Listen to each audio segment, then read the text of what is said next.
The city of Dekalb looks to bring hundreds of senior living units to the area, hoping to keep retirees in the community. 23 News reporter Sydney Stoffregan talks to the housing developer who hopes to bring new life to a vacant area.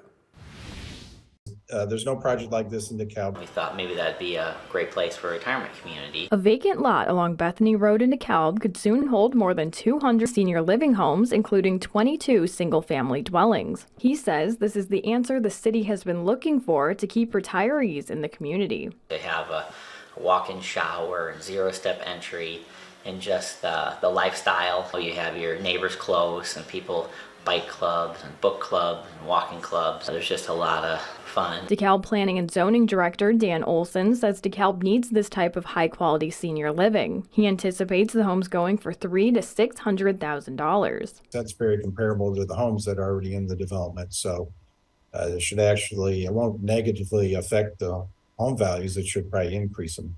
We believe it's a really good fit for that subdivision. Despite a majority of residents approving the build, some voiced their concerns over the traffic and safety of the area. Granger hopes to work with neighbors to build a community they can all agree on. Shop local. They spend more time in restaurants than the other age groups. They don't have kids in the house anymore, so they have more time to go and do things. They're actually great for business. Working for you in DeKalb, Sydney Stoffregan, 23 News.